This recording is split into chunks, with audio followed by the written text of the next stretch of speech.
Can I teach you something? I said this to the church the other night, and I'm going to say it to you. And I hope you all understand what I'm trying to teach you and taking the spirit that I'm giving it to you. I believe that the Emmanuel 9 are a sign.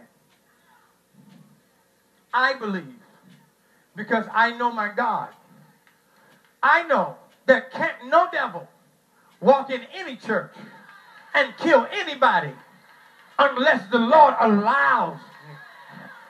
I know that can't any enemy throw a bomb, shoot a gun, destroy anybody except my God allow. See, I know that my God's arms are not short. He is not weak. God did not have to do anything in that Bible study but speak a word. He could have used the mouth of the 87-year-old lady and turned around and said, baby, the Lord told me to pray for you. And she could have broken down right there on the spot if God chose to do it. But there is a reason why God allowed.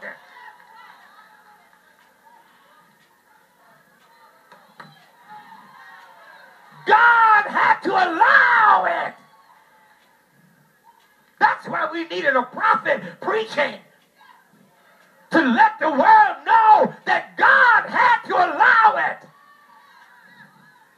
Not to let only the world, let the devils know, let the enemies know you can do no more than God allows.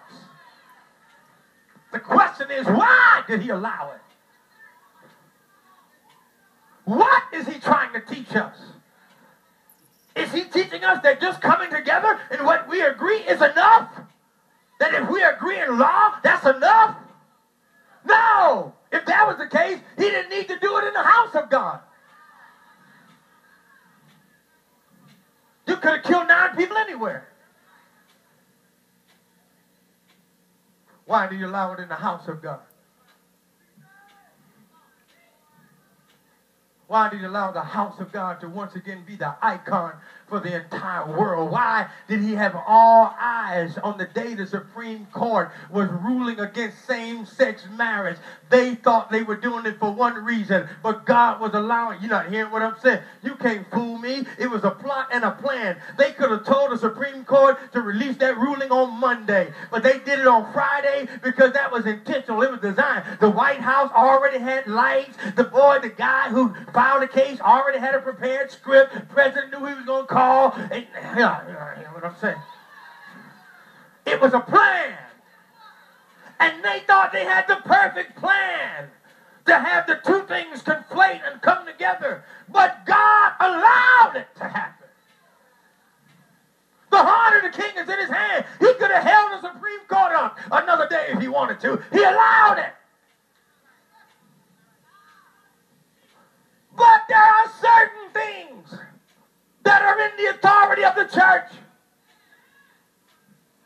He can't do it all. He gives us authority in the earth. I'm going to say what other people won't say. And I can say it because I am one. And I will defend it and stand against anyone who wants to disagree. I say it because I'm a God-ordained bishop. The bishops missed. The bishops missed because they are the ones who had the authority. And their authority is above the president. He should have sat his behind on the front row and listened to a man of God preach the word.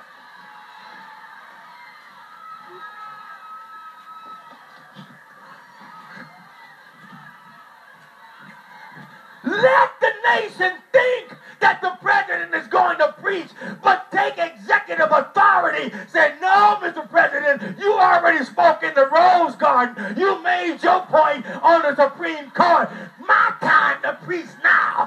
I'm going to speak for God.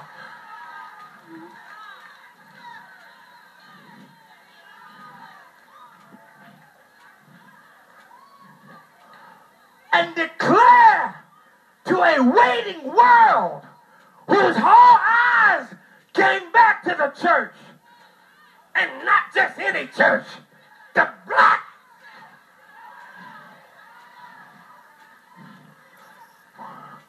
I told 8 o'clock this, and I don't think they were sophisticated enough to really catch what I was trying to teach. But you got Shem, You got Japheth and you got Ham. And all of the nations of the world come from those three.